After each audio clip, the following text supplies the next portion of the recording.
do differently than past attempts that failed in like the 2007 session? Well, everybody has a little bit different interpretation of what happened in 2007.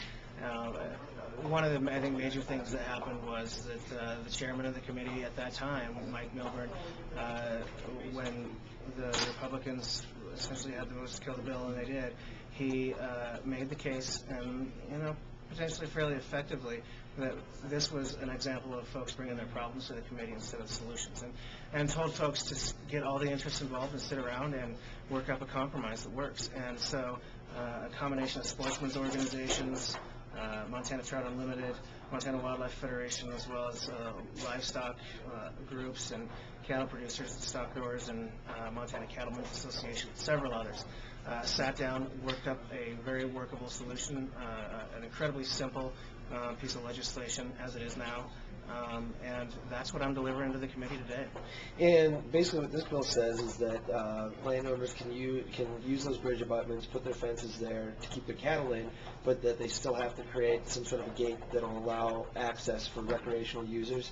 And the bill also calls for some state funding to help pay for those gates. Is that right? Well, I'll address the funding issue first. This bill is going to have a zero fiscal note, meaning that it won't cost any additional dollars. The amount of money that's projected to cost will easily be absorbed within Fish, Wildlife, and Parks' existing budget, so it will not cost taxpayers any more money. Yes, the bill essentially tells cattle ranchers and livestock producers, landowners, you may build your fences and abut them to county bridges. It tells sportsmen and women, yes, you can access this public waterway from the county bridge. It clearly defines what that fence is going to look like, and it has to clearly provide for public access. So you got to be able to get through it. You've got to be able to get through it or over it, and there's some definitions of ways in which we're willing to do that. If the landowner refuses after a 60-day period, Fish, Wildlife, and Parks will come in and modify that fence themselves. So it's not a gate. It's not a gate that people will leave open and cows will get out of. It's a way for the public to pass through and keep the cows in the field. And do you think that this solution this time around, or what do you think the likelihood is that this one's going to pass?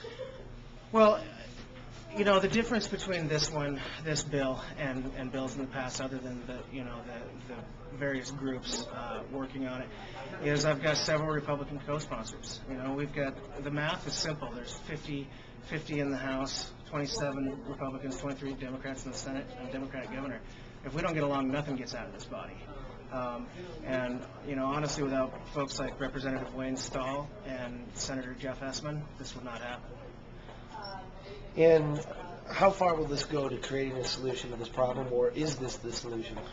I think, this, we'll see what the practical application on the ground is. I think this is the solution. Too many lawyers have made too much money on bridge access disputes, and I think this is going to keep it out of the courtrooms, and it's going to provide clarity for sportsmen and landowners alike.